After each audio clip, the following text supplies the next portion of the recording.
کیا آپ نے یہ کبھی سوچا ہے کہ اللہ تعالیٰ نے فجر کی نماز اس وقت کیوں رکھی ہے جب ہماری نیند بہت گہری ہوتی ہے، یا عصر کی نماز عین اس وقت کیوں رکھی ہے جب ہمارے اندر دن بھر کی تھکاوٹ، چڑچڑاپن اور غصے اپنے عروج پر ہوتا ہے؟ ہم میں سے بہت سے لوگ سمجھتے ہیں کہ یہ صرف عبادت کا طریقہ ہے یا یوں ہی کوئی وقت مقرر کر دیا گیا ہے، لیکن حقیقت میں یہ کوئی اتفاق نہیں ہے۔ اللہ تعالیٰ نے 5 وقت کی نمازیں انہی وقت پر مقرر کی ہیں جہاں آپ کی روح، آپ کا دماغ سب سے زیادہ کمزور ہوتا ہے۔ دن کی ملاقات فجر سے، دنیا سے ملنے سے پہلے اللہ سے ملاقات۔ صبح کے وقت آپ کے جسم میں ایک خاص ہارمونل بدلاؤ ہوتا ہے جسے میڈیکل سائنس میں کورٹیسول اویکننگ ریسپانس کہتے ہیں۔ یہ وہ وقت ہے جب رزق عطا کیا جا رہا ہوتا ہے اور فرشتے اپنی ڈیوٹی بدل رہے ہوتے ہیں۔ اگر آپ اس وقت سوتے رہ گئے تو آپ اپنے پورے دن کی بنیاد ہی کمزور کر دیں گے۔ پھر آتا ہے ظہر کا وقت۔ دن کے بیچ میں جب آپ کام کر رہے ہوتے ہیں تو آپ کے جسم کا انرجی لیول گرنے لگتا ہے، فوکس ختم ہو جاتا ہے، دماغ تھکنے لگتا ہے اور انسان غلط فیصلے کرنے لگتا ہے۔ ظہر کی نماز اللہ تعالیٰ کی طرف سے ایک پرفیکٹ نیورولوجیکل ریسٹ ہے۔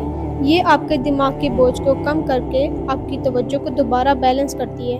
اب آتا ہے عصر کا وقت، جسے جذباتی کمزوری کا وقت کہا جاتا ہے۔ شام سے پہلے کے اس وقت میں انسان اکثر غصے میں ہوتا ہے، دوسروں پر بھڑاس نکالتا ہے۔ اسی لیے اللہ تعالیٰ نے قرآن کی سورہ العصر میں قسم کھائی ہے۔ عصر کی نماز ایک حفاظتی رکاوٹ ہے جو آپ کو جذباتی طور پر ٹوٹنے سے بچاتی ہے۔ مغرب، بدلتے ہوئے لمحوں کا وقت۔ جب سورج غروب ہوتا ہے تو آپ کا دماغ دن کی رفتار سے نکل کر آرام کی طرف جانے لگتا ہے۔ نبی صلی اللہ علیہ وآلہ وسلم نے فرمایا، جب رات ہوتی ہے تو غیب کی مخلوق زیادہ ایکٹیو ہو جاتی ہے۔ مغرب صرف ایک نماز نہیں ہے بلکہ اندھیرے کی دہلیز پر ملنے والی ایک مضبوط حفاظت ہے۔